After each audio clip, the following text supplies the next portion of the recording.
Alright guys, so this is the much awaited video about Drew's truck. It is an F350 with a repower project. You guys have heard me talk about Drew for a few videos now. His channel is Drew Man's Driveway. There'll be a icon at the end of the video where you can go right to his channel and watch this build series. And if you guys are watching my stuff, you probably really like truck stuff, and this is no different. This is definitely a very, very interesting series to watch. Now we're going to go around Drew's truck. We're going to talk about what the truck is, what it used to be, what he changed, why he changed, and the parts he used to do it. And we're going to go over some of the details of it. And it's a very, very good quality build. Lots of attention to detail. Drew did a fantastic job on this build. You're going to have to suffer through some wind noise. We didn't realize it was that windy this day. It is what it is. I don't have quality video equipment. I got a better camera now, but I hope you guys can suffer through it. You may just have to read what we're saying in some of the spots, but trust me, it's worth suffering through it to see this truly beautiful truck build.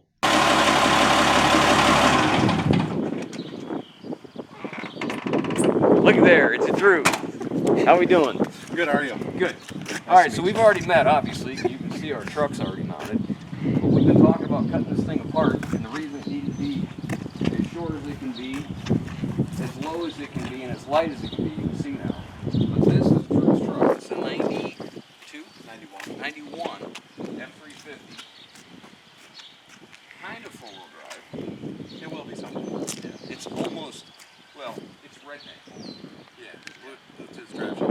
Bluetooth drive shaft, very good. So what's really cool about this truck,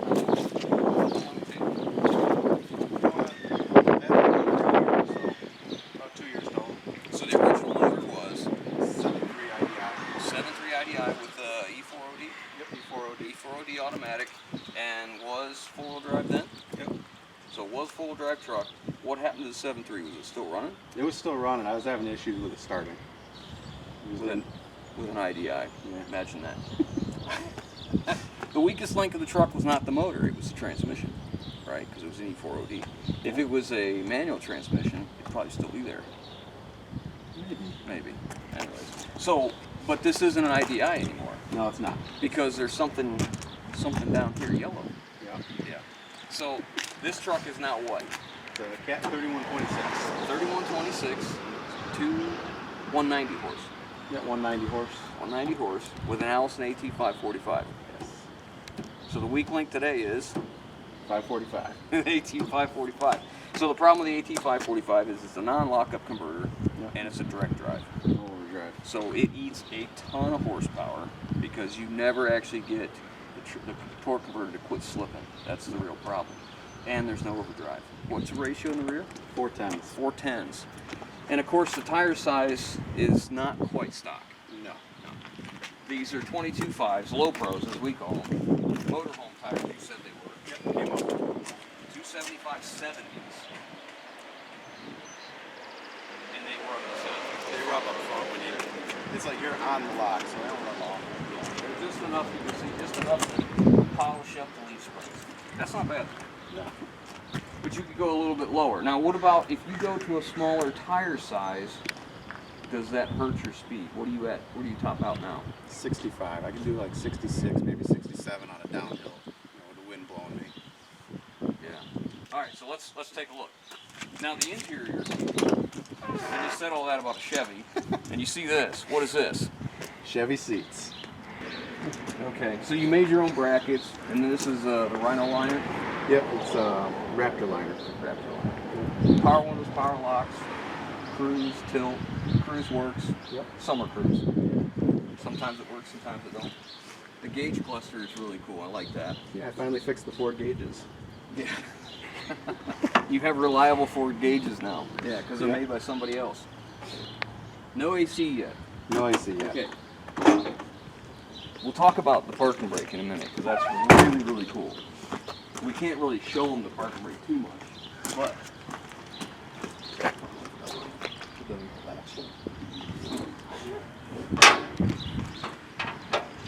a little pink going on up here. Yeah, that's from opening. Yeah. So dual batteries. starts good in the winter. The 3126 fits in there nicely. With plenty of room here. That's what I was surprised we talked about. I expected to see a nice manual fan up in here, but we got 4 little minis. What are these, 10s? Yep, 10 inches. 4 10s. And are they wired to come on thermostatically? No, they're or controlled by switched? the ECU. ECU. So just like the fan clutch would have been. Yep. Yeah. The electric over air fan clutch. Which was interesting because they work backwards. So the way I had it hooked up originally, the fans were on all the time. Because they're putting power to it all the time to close it or take power away to open it. Yeah. So you had to do the relay backwards then. Yeah. Is all it was. 160 amp alternator. Yeah. That'll keep you charged. And you got these little bitty battery cables here. I did. These little 3/0. Yep. You know. But a good, nice quality. This is a quality install. Like, we just saw the video for this, where you did, ooh, sheet metal's moving a little bit. You may have to add something, huh? Yeah.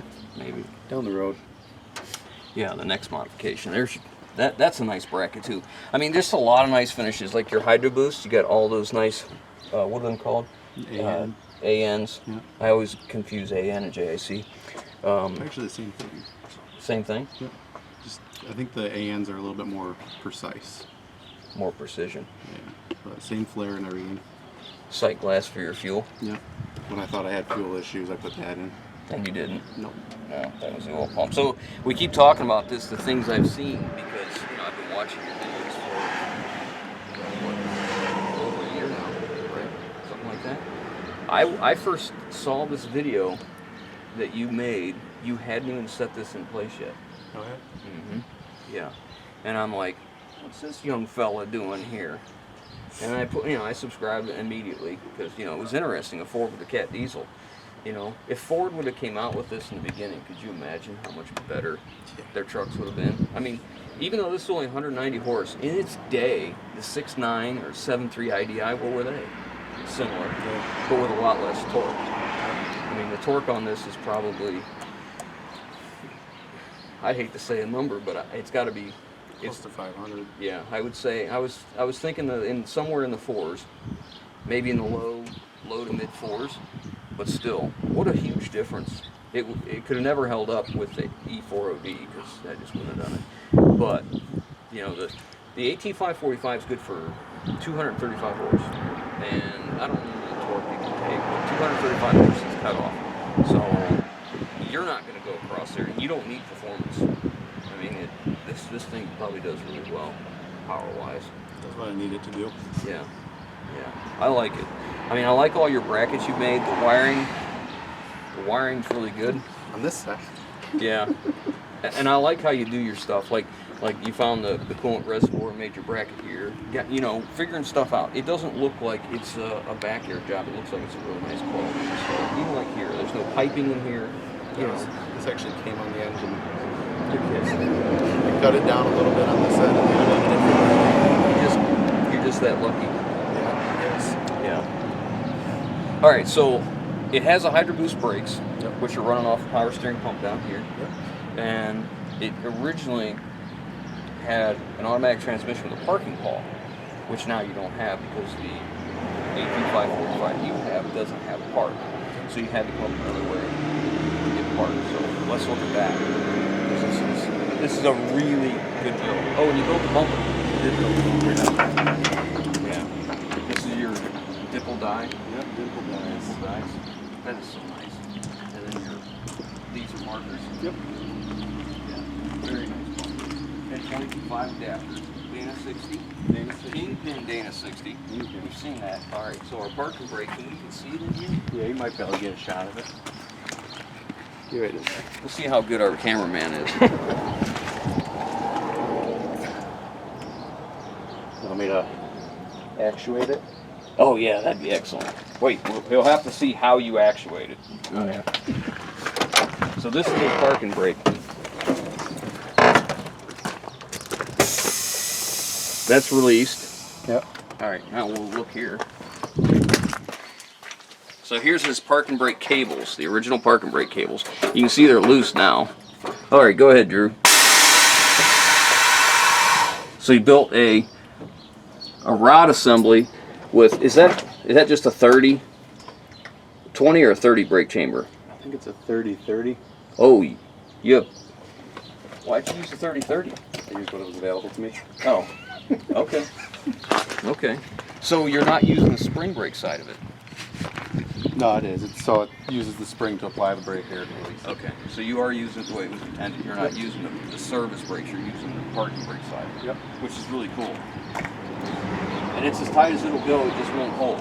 It doesn't hold in reverse. Forward, it'll hold the truck from moving. You put it in drive and get on the gas, and it won't move. But throw it in reverse, it'll just. And the new transmission doesn't have park either. No. It's got neutral only. I didn't think about that as being a better benefit. Recently we watched the video of the new steps. Now those are cool.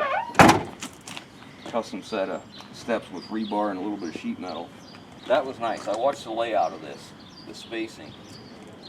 Attention to detail. Turned out pretty decent. I like it. I like it. I like it a lot. But anyway, so he came down to get this. Now what's your plan with this? Drive it daily. Like this, with the big banana on the bed, right? No. What you really were meant to say is you needed more traction. Yeah, I need more traction. Yeah. This is my winter weight. Yeah. And it's a tilt bed. It's a tilt dump bed. Yep. And then your fuel tank back here is 55 gallon tank. Custom built. You built it. Yep. 55 gallons. You filled up in your state of New York, which it took, you said, 6 hours. About 6 hours, yeah. 6 hours. Just under 400 miles. And didn't need to get fuel. Nope. You still got a quarter of a tank. About a quarter, yeah. About a quarter. So what are you thinking? Like the way the fuel gauge works is how many gallons do you think it took to get here? Quarter tank's how many gallons? Probably like 40 something. You think it took 40 gallons to get here? 35, 40 somewhere. So you're the gauge isn't quite accurate. you're a little over 10. Yeah. Isn't that what we're thinking? A little over 10. A little over 10 with a direct drive AT545 with a non-lockup converter. I can only hope that transmission would take you to teens. You know, like if you could get 12 to 13, I would think that's probably realistic. With that size tire. I mean, unless you lift it. So what's the future plans for the truck besides the transmission? Oh, I guess we kind of missed that because that was like the whole purpose. The purpose of this truck was to get that transmission with the controller, the push button, the ECM, and all the wiring that made it to the Caterpillar, which is what this truck had, a 3126. This one was a 210, right? 210 horse? Yeah. 210, 250 horse. So this one has more power, but you're not going to be changing the transmission. Just the transmission. That 3126 is an older model, so there's a lot different between the two 3126. This one's older. Yeah. They're only a year different, but they changed a lot of stuff. The cat, man. Yeah. There you go. So after this, what's your next plans for the truck? After the transmission? Because you're going to have that in like 3 days, you thought, right? Probably more like 4.5. 4.5. Well, yeah, I mean, we are coming to spring, and like the spring. Yeah. Well, all right, we'll give you 5 days. So after that, I'd really like to work on the back end of this, kind of, you know, Yeah, flatbed right. getting, just the flatbed, some work in the back frame, you know, it's all kind of rotten. it's got typical this year, this vintage frame issues. Yeah. So would you come back to our little place in Ohio if somebody had a air ride suspension to give you? Yeah. We'll keep that in mind. We might take a walk. I don't know, but I might have parts. I'm not sure. But I think, now if you changed to air ride, would you change your rear axle? Or do you keep that same axle? I don't know, I haven't put much thought into it. Because most of the time the trucks we're going to see with air ride suspension are going to have like 370, 410, 390, 307, 354s. Really low numeric numbers, but like a higher ratio, which would be great for highway. Yeah, you just have to find the back end from it. That'd be tough. 410s now, so basically if you could get a 410, ooh, you could have air, you could have parking brake then. I might have a 410. I think I do. I think I have a 410 rear axle, which will have this right drive shaft output. Of course, you're gonna have a transfer case in the middle of it. Yeah. I might be able to hook it up. There may or may not be a cutoff or two under an Allen is one, so maybe extra. And I'm in it right now. So we need to get underneath this thing now. So what made you choose the cat? I don't even know. I just work on it at work. It seemed easier to work on than other engines, and plus I know the Catman, so. Having the Catman as a hookup is nice. Yeah. So I just. And this is where International got the Huey system from. Yep. They licensed it from the Catman. They are the originators of the Huey system. And I agree. I like a 3126. A lot of guys don't like them. You know, like cat guys tend to think that the 3126 is a redheaded stepchild, right? It's not a wet line motor. It's lower horsepower. It's not a real cat. Well, they sure do a lot of work. My old Freightliner over there, it's a 3126, and man, you guys see what we do with it. It's a good old truck. Yeah. Of course, it's going to get an upgrade if we keep it, because I have a 300 horse 3126 with a 9-speed. Mine is a 210 with a 6-speed. And my biggest complaint with that truck is not that it won't do what we need to do, it's the fact that when you're shifting, the spread between the gears is so wide that when you go from 6th gear to 5th gear downshift or 5th to 6th to upshift, your RPM range is so drastic that if you're downshifting to 5th, you have to basically downshift when you're doing nothing. And then you can't build, it doesn't make enough power to build enough speed. So the 9-speed has a closer ratio on each gear. So it'll be a much, plus the 300 horse won't be bad. And it's the same weight. The transmission's a little heavier, but it's not horrible. Otherwise, I think we probably leave it alone. That 210, I think, is topped at 210. I don't think you can go any higher, so I can't get it. And power-wise, it would be okay. It just needs some more gears. But this is, I really like this. From the day I saw you starting to build this, I really liked it. Factory air compressor. You got an air dryer on the frame, set up just the way it needs to be. No troubles. No. And you made a trip, which we're not going to talk about where, because that hasn't come out yet. I talked about it in the video I put up today. Okay. So you've been up to the Boss Garage in Canada. 5 hours? Yep, it was 5 trouble-free hours. mostly. Well, the heat issue. And Right. fuel gelling, but Yeah, other than that, well, it's it was trouble-free. wintertime in Canada. Good Lord. Did you? I bet in Canada they use fuel additive all the time. Did you have additive in here? I did. Did you? Why do you think it gelled? I don't know, I think we were going through a valley. Oh. I think it just got real cold, and Do you think it had Gelled up. anything to do with that small filter, it could have. being it was plastic? It could have. Because when we stopped to check it out, it was all cloudy inside there. And Yeah, that's where your source was. I bet if it was insulated or larger, maybe it wouldn't have done that. It's like that whole air coming out of a valve stem of a tire, right? When it comes across, it gets really cold. You slow it down, a lot of pressure. I don't know, maybe. But anyway, so you had 5 hours of virtual trouble-free, and you drove 6 hours here, and you've been driving it daily. The only problem you've ever had was operator error, drive shaft. yeah, Boys being boys. Yeah. finding the limits. But a good swap. This is, and we'll have to get some more video of the bracketry because it's quality. It's not a hodgepodge. It's a very nicely done. Attention to details. You know, it shows. You know, it's the planning was here. I agree about the 4 fans. You probably, even in the summertime, unless you have air conditioning running, you probably never run them fans. Yeah, I mean, they were hooked up backwards all last summer, but And you didn't know it. Yeah. it usually doesn't get much above 200 degrees, so. Yeah, that's pretty attractive. So are you gonna put air conditioning on it, or have you not decided? If I could save up enough money, convince my wife, maybe, but. So what is it you need for the air conditioning? Just an the- AC compressor? Yeah, just the compressor, that's I know all. a guy that can hook you up. I know a guy. I have a guy. Do you have a guy? You have a guy now. Yeah. Awesome. I have a guy, you have a guy. Life is good. I like air conditioning. I like the fact that it's power windows and power locks, and you made the cruise control work. Yeah. Of all the things, the creature comforts on the truck, the only thing that doesn't work is the air conditioning. Yep. And that's just a matter of time.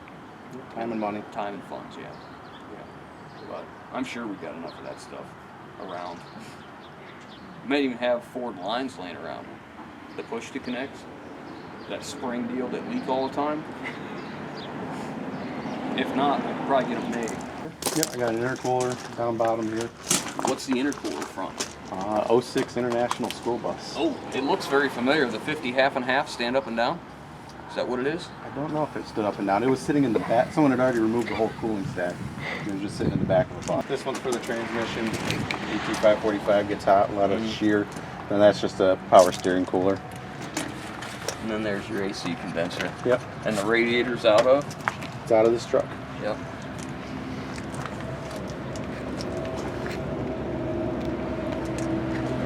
Nice job.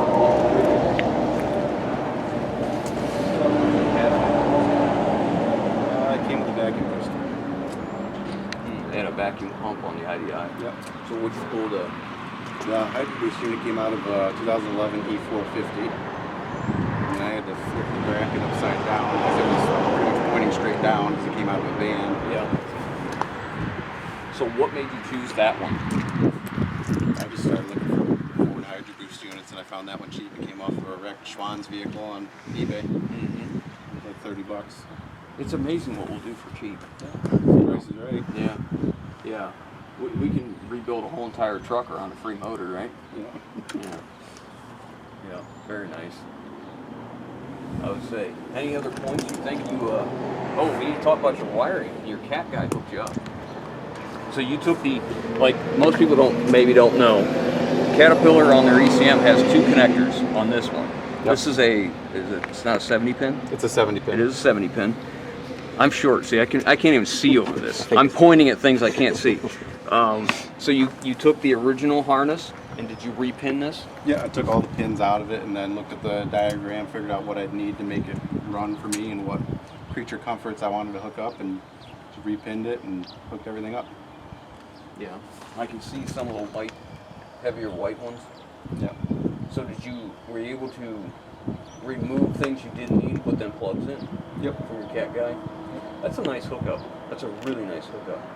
I wonder if your cat guy will be a hookup when I go for something like that 3126 I take out of my Freeliner. Maybe that's a good place to put that motor in that 65. Maybe I should take my 210 horse out of my Freightliner and put it in 65 and use it as a tow truck. That might be a good idea. We'll have to see. Maybe your cat guy will hook us up. Anyways, very nice job, Drew. Very nice. Remember what I said when you first pulled in? There's a stop sign not far from us. I was in the shop and I could tell it was your truck. Between the AT545, because you know how these sound. The 3126 has its own sound. The AT545 makes the cat sound like it does. You took off from the red light, I knew it was you. I could walk out here and I knew it was your truck, and I've never seen this truck or heard this truck before. It has a very distinct sound. It sounds very good. Now we should start it up and hear the exhaust. Sure.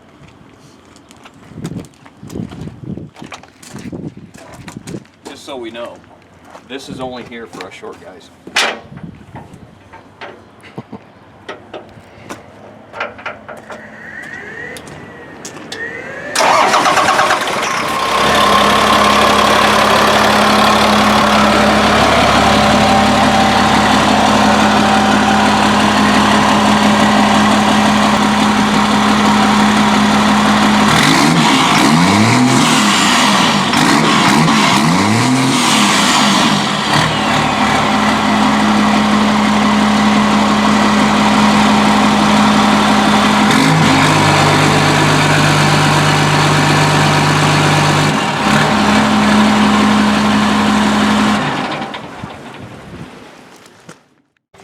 All right, so your tip is 5? That's 6 inch. 6 inch, and this pipe here, 5 inch. 5 inch the rest of the way. Yep.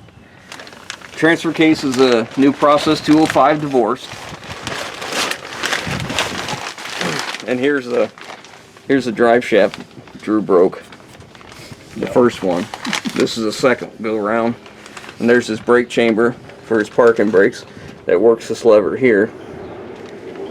And then he's got a little, what we call a jockey shaft, going from the transmission to the transfer case. Look at this. Look how tiny those U-joints are compared to what you're going to be messing with.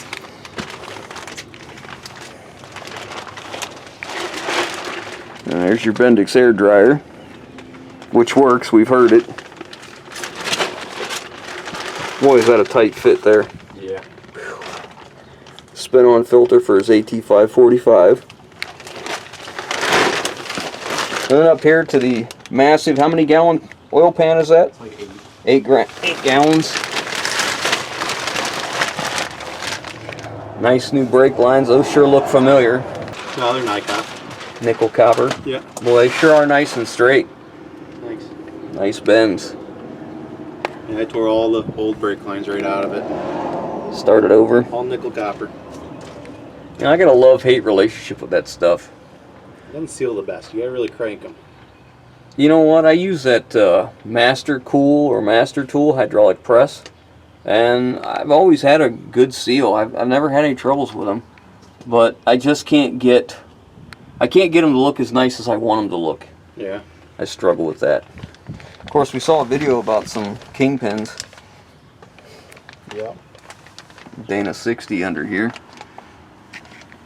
Bluetooth drive shaft. There's his air compressor and the power steering pump. Like she's developed a little oil leak. Yep. Keeps it from rusting. Yeah, yeah. That's Cat's own built-in anti-rust. It's pretty dry though, except for that. There's another bracket you made for your shifter. Fuel lines.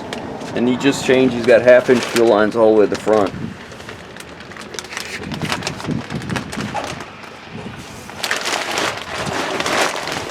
Here's his air tank he made. Check out these awesome brackets he made here. That's really nice.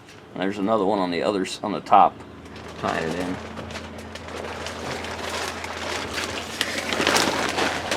Look how little them brake drums look inside them 22.5s. Very nice, Drew. Thank you.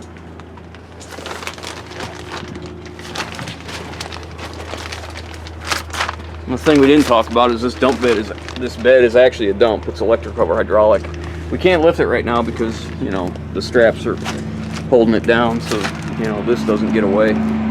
Somebody will be tailgating you all the way home. Very cool. Very cool. Look how little that axle looks. Here's some pictures of the whole project from start to finish. He brought the engine home and pulled the cab off, pulled the motor and transmission out, and he cuts out the front cross member, builds his own, you know, and gets his motor set down in there. It's so much taller than the original IDI, but you can see the IDI over in the corner garage there. Massive fit. I mean, it fit nicely underneath there. It's just a massive engine. There's this brand new jockey shaft from the transmission to the transfer case. He had the front drive shaft in, but he must have taken it back out. There he's got his air charge cooler in there and transmission cooler. He's building his front bumper right here. But you guys can enjoy these pictures and see all the details on the build. I thought it'd just be a nice touch because we didn't get to see a whole lot of it. There's his brake chamber for the emergency brake right there. That was a really cool idea, but just such a nice build. I mean, I think you guys really enjoy Drew's channel and what he does. He's getting ready to pull this transmission. That was the big thing, was he wanted to get that transmission from the truck we had because it's already set up for a 3126 and all the wirings there and controllers and all that kind of stuff. So he'll be taking the AT545 out and putting the Allison MD3060, we believe it is what was in that truck, and he'll be putting it in here, which will should give him 2 overdrives. And I gave him some grief about that wiring right there. I was just kidding around because everything looks so good, and then the wiring was just kind of a little little nest over there of unfinished. He's got stuff he's going to do. He'll clean it up. He'll get it all buttoned up. It just hasn't made it on the list yet. Other things have been priority. But once he gets down this new transmission, he'll have two overdrives. If I remember correctly, the first overdrive will be 0.75 to 1. The second one's going to be 0.65 to 1. So effectively, he'll be reducing his RPMs by, 35% in his second overdrive. So there's the drive shaft, the very first one he broke. He was trying to do a burnout and didn't realize he had the master cylinder plumbed in backwards. He had the front brakes going to the rear and the rear to the front. But anyways, check it out. I think you guys would really like his channel, and hopefully you subscribe to him and look for future videos to come.